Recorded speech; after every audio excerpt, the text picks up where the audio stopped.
ಅದೇ ರೀತಿ ಏನಿವತ್ತು ದಿನನಿತ್ಯ ನೋಡ್ತಾ ಇದ್ದೀವಿ ನಮ್ಮ ಬದುಕಿಗೆ ಅನಿಲು ಅಡಿಗೆ ಗ್ಯಾಸ ಏನಿವತ್ತು ದಿನನಿತ್ಯ ಪ್ರತಿಯೊಬ್ಬರಿಗೂ ಉಪಜೀವನಗೋಸ್ಕರ ಅನುಕೂಲ ಆಗ್ತಲ್ಲ ಅಂಥ ಒಂದು ನೆರೆಯ ರಾಷ್ಟ್ರಗಳಲ್ಲಿ ಯುದ್ಧದ ಪರಿಣಾಮವಾಗಿ ಗ್ಯಾಸ್ ಇವತ್ತು ಮಾನ್ಯ ಮುಖ್ಯಮಂತ್ರಿಗಳಾಗಲಿ ಮಾನ್ಯ ಜಿಲ್ಲಾಧಿಕಾರಿಗಳು ಏನು ಹೇಳ್ತಾರೆ ಎಲ್ಲಿ ಅನಿಲ್ ಅಡಿಗೆ ಗ್ಯಾಸ್ಗಳನ್ನು ಯಾವುದೇ ರೀತಿ ಕಮ್ಮಿ ಇಲ್ಲತ್ತ. ಆದರೆ ಇಲ್ಲಿ ದಲ್ಲಾಳಿಗಳ ಏಜೆಂಟ್ಗಳ ಮುಖಾಂತರ ಏನಿವತ್ತು 950ಕ್ಕೆ ಪಡಿತಕ್ಕಂಥ ಸಿಲಿಂಡ್ರ ಇವತ್ತು 2000ದಲ್ಲಿ ಕಳ್ಳ ಸಾಗಾಣಿಕೆಯಲ್ಲಿ ಮಾರಾಟವಾಗ್ತಿದೆ.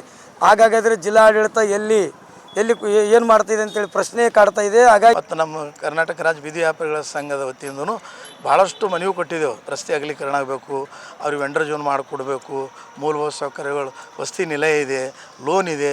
ಇನ್ನು ಅವರಿಗೆ ಜಿಲ್ಲಾಡಳಿತ ಮಹಾನಗರ ಪಾಲಿಕೆ ವಂಚಿತರು ಮಾಡ್ಯಾರ. ಬೀದಿ ವ್ಯಾಪಾರಿಗಳು ಬೀದಿ ಪಾಲು ಮಾಡಿಟ್ಟಿದ್ದಾರೆ. ಅಂದರೆ ಇದು ನ್ಯಾಯ ಸರ್ಕಾರದಲ್ಲಿ ಅಮೆಂಡ್ಮೆಂಟ್ ಪಾಸ್ ಆದರೂ ಕೂಡ ನ್ಯಾಯಬದ್ಧವಾಗಿದ್ದರೂ ಕೂಡ ಮಾಡ್ತಾಯಿಲ್ಲ ಅಂದ್ರೆ ಅದಕ್ಕೆ ನಾವು ಖಂಡಿಸ್ತೀವಿ. ಇದ್ರ ಮೇಲೆ ಕ್ರಮ ತೊಗೋಬೇಕು. ಸಂಬಂಧಪಟ್ಟ ಅಧಿಕಾರಿಗಳಿಗೆ ಇವತ್ತೇನು ಮನವಿ ಸಲ್ಲಿಸ್ತಾ ಇದ್ದೀವಿ ನಾವು ವೀರ ಕನ್ನಡ ಸೇನೆ ವತಿಯಿಂದ. ಮತ್ತು ಬೀದಿ ವ್ಯಾಪಾರಿಗಳದೂ ಕೆಲವು ಸಮಸ್ಯೆಗಳವ, ಇದರಲ್ಲಿ ನಾವು ಲಿಖಿತನಲ್ಲಿ ಕೊಟ್ಟಿದ್ದೆವು. ಅದಕ್ಕೆ ಸ್ಪಂದಿಸಿ ಅದಕ್ಕೆ ನಾವು ಬೇಡಿಕೆಯಾಗಿ ಈಡೇರಿಸಬೇಕು.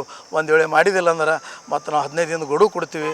ಅನಂತರ ರಸ್ತಾ ರೋಕು ಮತ್ತು ಧರಣಿ ಸತ್ಯಾಗ್ರಹ ಅದಕ್ಕೆ ಹೊಣೆಗಾರ ಸಂಬಂಧಪಟ್ಟ ಅಧಿಕಾರಿಗಳು ಅಥವಾ ಅಂತ ಹೇಳಕ್ಕೆ ಬಯಸ್ತೀನಿ. ಲಘುದಾಗಿ ಮಾಡ್ಬೇಕಂತ ನಾವು ವಿನಂತಿ ಮಾಡ್ತೀವಿ.